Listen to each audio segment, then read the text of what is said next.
What is going on, everybody? Welcome to the Week 5 update show, talking about the biggest risers and fallers from my real 2018 roster on Xbox One. So let's get into it here. It was a great week of football. And our star of the week is Green Bay Packers running back Aaron Jones, getting a +7 this week, going from 69 overall to 76. Hitting holes, honestly, to me, looking very much like Kareem Hunt out there. Smart running back, really doing it all. It might be eager, but he looked good, honestly, in week 4 in his short carries, and then getting the full workload was a mega reason the Packers were able to go into Dallas and win that game. I think they're going to have a great punch now, a great 1-2 punch with Ty Montgomery and Aaron Jones. And then our dud of the week, Jared Valdir. This has been really building up throughout the year. He has been miserable, moving over to right tackle for the Cardinals. He has given up 21 QB hurries this year, so he goes from 81 to 74, getting up there in age, probably just losing a step, and has been a huge liability for that Cardinals team as a whole. And now, running through all of the players rising this week, starting in Chicago. Kendall Wright getting a nice little +1, just showing a little chemistry with Mitch Trubisky. Could easily continue to rise, obviously just 1 week here. And then in Cleveland, we've got a few risers along with some fallers that we'll get to in a minute. But Kevin Hogan moving up +3 from 64 to a 67 as he claims that starting job.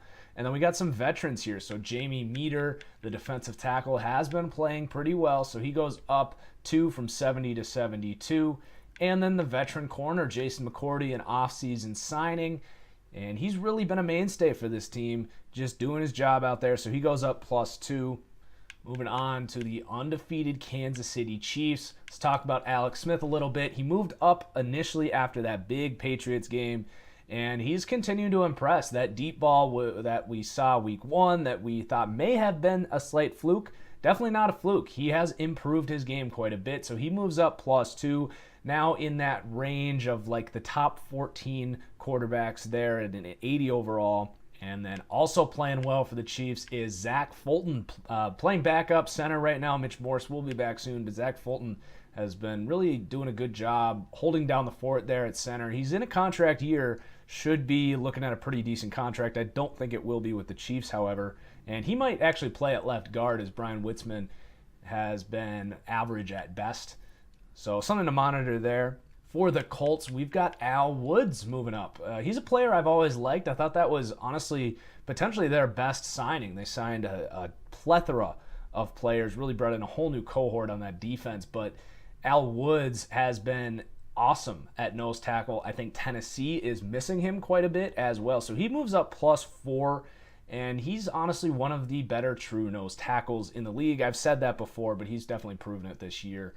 And also we do have Jonathan Hankins getting moved to defensive end because these 3 guys really are playing pretty good up front for that Colts defense.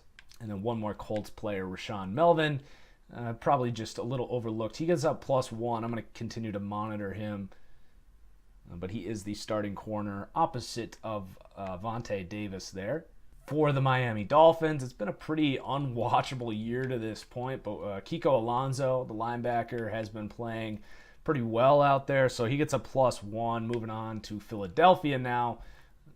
Nigel Bradham, he moves up +1. A little bit of a factored in from last night's Thursday night football game, but he is playing real well. This whole defense is starting to get healthy, and I think this Eagles team, even though they are 5-1 now, and remember, I was ridiculously high on this team coming into the year, and they're making me look real good at this point. Getting healthy, they could be, they could definitely reach that NFC Championship like I predicted, and Zach Ertz moving up +1. The stats have been there. What we're seeing on film is definitely a solid tight end. I don't think he's Travis Kelce or anything, or Gronk, but the stats have been there for Zach Ertz like crazy. And then how about the kicker, Jake Elliott? Man, he looks like an all-pro kicker as a rookie. I think it was Cincinnati that let him go. And boy, he's hitting everything from range, close, you name it. So he moves up +7. Technically our biggest riser of the week, tied with Aaron Jones.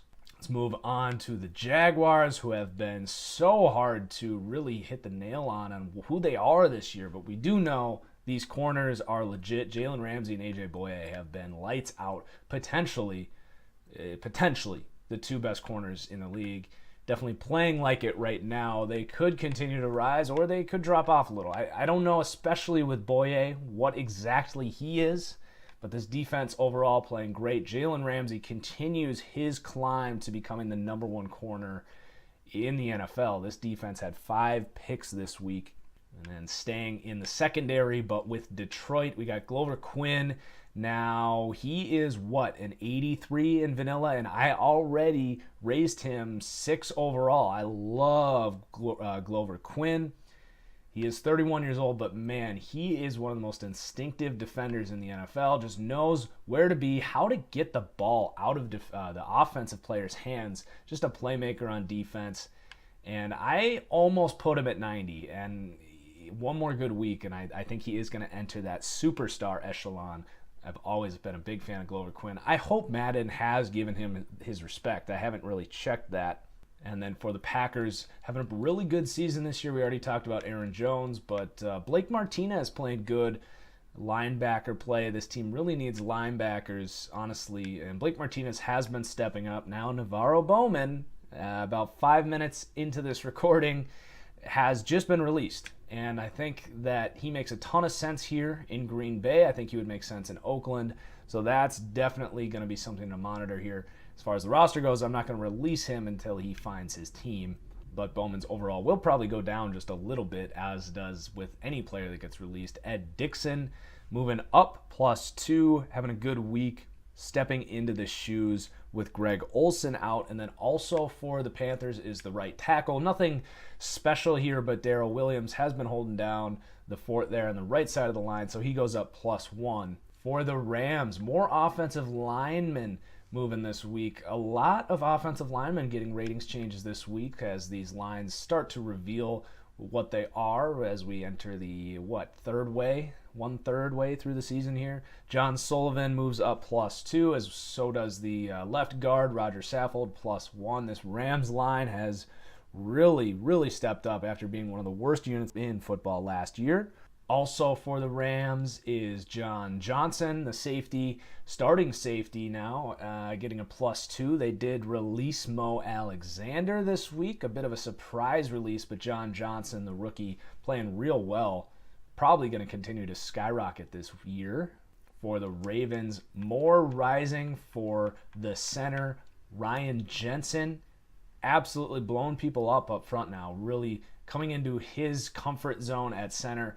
Smart player, but has really been moving guys and has been a big piece for this offensive line that is losing guys right and left. Also, Austin Howard getting comfortable here in Baltimore. So he goes up +3. He was a big player for Oakland, who Baltimore picked up this offseason, and I think Oakland's missing him quite a bit there. Sticking to the same tune here of offensive line, we got Chris Clark, still going to be the backup when DeJuan Brown does end that holdout, but was a mega liability early in the year, but he has settled down. He's at least a low-end starting caliber tackle. He is a veteran and a guy that has been big for Deshaun Watson and this offensive line, who desperately needed someone to at least be serviceable at that spot. Zach Cunningham, another guy in this Texans team, stepping up in place of the suspension of Brian Cushing. Really no surprise, a player that a lot of people liked coming into the draft, but Zach Cunningham playing well. And our very last riser this week is going to be quarterback Case Keenum for the Vikings, just +1, but definitely saving the Vikings season right now as they try to figure out what's going on with this quarterback situation. Case Keenum is an established backup guy, probably the best backup in the NFL, honestly, not counting guys with upside of a starter potential. So good job for Case Keenum. And now let's talk the fallers. We actually have more fallers this week than we've had in the past. So the Rams releasing Mo Alexander. So he's a free agent right now, the safety. He was a 78 here in this spot, and now he is a 67 free agent. and he has not been picked up yet. So a surprising drop-off from Alexander, but an eye-opening one, to say the least. Another release this week was Nolan Carroll. So he gets -5, the former corner for the Cowboys, and he has yet to be picked up as well. As far as players on teams are concerned, we got the Patriots defense. I needed to kind of dive into what's going on there, as it is the worst defense in the NFL, and a lot of these guys were rated pretty high, coming off being the #1 rated defense last year. So Devin McCourty comes down 1. I'm not going to say he's aging poorly, but let's just say he's not playing that great this year. The corner's moving down. McCourty moving down 1, by the way, so dropping out of the superstar tier. And then Malcolm Butler -2. He was an 87, and really, Gilmore goes down 1 as well. These guys, it seems more like a communication issue, which is why I'm not totally dropping them off, because they have not been playing like top 15 corners, which these ratings still put them at. I think the communication here is going to pick up. It's really their zone coverage and awareness that's been going down, because that's the problem. They can't communicate. They can't cover up where they need to be. I would think eventually they will figure that out. But the biggest faller on this Patriots defense is David Harris, who I thought was going to be a good signing for this Patriots defense. They have a good track record of bringing guys in and really filling their role. David Harris just can't get on the field, and I think it might be because he's too slow. It's probably not a misunderstanding of scheme, but it could also be that he just can't really complement Donta Hightower. They probably both are middle linebacker types, and asking him to play outside linebacker in this scheme, which requires you to cover more ground, play more zone coverage, that's not David Harris. So things not really working out in any respect in New England. But moving on, Chicago has a receiver falling. Really no surprise here. Marcus Wheaton, a player I'd already dropped coming into this year, but I had no idea it was going to be this big of a disaster. He gets a big contract. He's making like $8 million a year, $6 to $8 million, something like that. And he can't even catch a football. So he goes from 72 to a 70. Another receiver, Zay Jones, was really critical of this pick. I was not a Zay Jones guy in the draft. I thought he was undersized, could not create separation, didn't like that he didn't play physical in a poor conference. And at the NFL level, that is certainly revealing itself. He has every opportunity to step up, especially with the Charles Clay injury here. It's just not happening for Zay Jones. It's not all lost, but man, it is not there right now for Zay Jones. And then another rookie that I really criticized the pick of, DeShone Kizer, getting benched already. I did not think they were going to get rid of him that quickly, but they're going to go to Kevin Hogan, see what they have there, and it is painful watching DeShone Kizer play. Just does not know what he's doing out there. And that was his criticism coming out, was his ability to understand schemes and timing and all that really baseline quarterback stuff. Obviously, all the physical tools are there. Still going to be a fun guy in Madden to take and try and develop. But real life, I don't think it's ever going to be there for DeShone Kizer. Another rookie, a first-round pick for the Browns, Jabril Peppers. I had kind of raised him. I figured his instincts would just carry over in the NFL, and I was kind of buying the fact that he never played a single position in college and blah, blah, blah. It affected his development. But he's not showing it yet. So he's a 74, which is still a very respectable ranking for a rookie, but just kind of taking off that extra hype I had for him. And then for the Cardinals, we mentioned Jared Valdir, but the linebacker's not playing very great. I've never been huge on Deone Bucannon. He's an exciting player, flies around, makes plays. Still going to do that at this rating. And you've always been able to see that he's not a run defender. He is a safety, and there's a error here with the way that players are listed in Madden. He is a safety linebacker hybrid. That should be a specific position. It is the modern NFL. Every team has one. Regardless, Deone Bucannon drops 1. And then Hassan Reddick, he looks like an edge rusher that is being converted to a middle linebacker. And he's going to have his learning curves, just like Jabril Peppers, who we just talked about. But he's just not there yet. He's going to get there. I have a lot of confidence in Hassan Reddick, but it's just not working out yet. For the Cowboys, we got Terrence Williams was getting his head called for after the drop led to the interception for the Cowboys, a backbreaker really, and I've never been huge on Terrence Williams, so he goes down -1, falling this week. This is kind of a big one, and where in the hell is Landon Collins? You remember last year? This dude was probably defensive MVP. He was all over the field, scoring touchdowns, picks, sacks, huge tackles, everything. I honestly have barely noticed him out there. And obviously 91 is still a very respectable ranking, but he is definitely more like his rookie year than he is last year. And this rating is definitely still reflective of his high performance last year and optimistic that he could get back there, but right now, certainly not playing like a 91 overall, certainly not like a 94 overall where he was before this update. And then the Lions, for the third week in a row, Eric Ebron has just fallen off the face of the earth, is now behind Darren Fells officially on the depth chart, and Michael Roberts coming for his job. He's getting into it with fans on Twitter, like, dude, just play football. Catch the ball. Like, come on, man. Matthew Stafford's angry. The fans are angry. I'm sure the rest of the organization, so much potential. A guy that was taking over Odell freaking Beckham. And he is busting really hard right now. So Eric Ebron goes down 3. And then Big Ben. Big Ben has been awful all year, really. And we kind of saw it coming, right? Like, the end of last year was not good for Big Ben. The road struggles were well documented, but you could kind of see that arm strength dropping off at the end of the year. And he thought about retirement. And then coming into this year, there was just this weird vibe around the Steelers. And it's getting even worse. Now, I think they're going to bounce back this week. I do. I think they could beat the Chiefs. That's kind of what's keeping me from dropping Big Ben even more. He comes down 2 this week.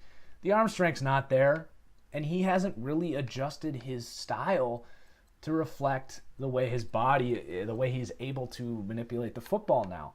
And you're seeing the Steelers run a ton of quick passes, trying to limit Ben Roethlisberger, and this has not been the explosive offense that we thought we might see here with the Steelers.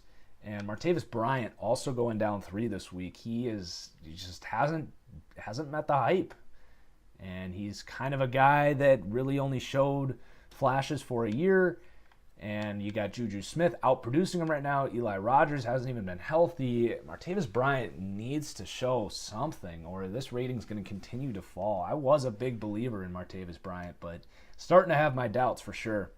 And then the last player is Jack Conklin again. 78 overall, was an all-pro last year. I thought that was a joke, frankly. He struggles in pass protection, and it's starting to show.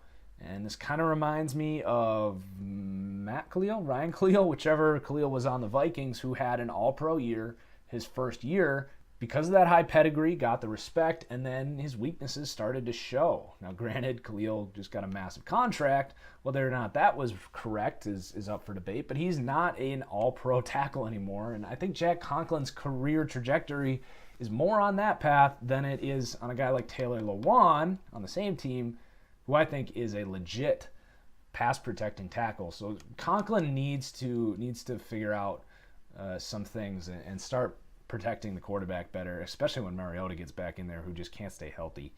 So that does it for this week, guys. I hope you're enjoying these videos. Do consider giving the video a like if you are. Let me know if there's a player on your team that you feel I missed that I need to pay more attention to on film. But cheers, everyone. We'll see you for the next one.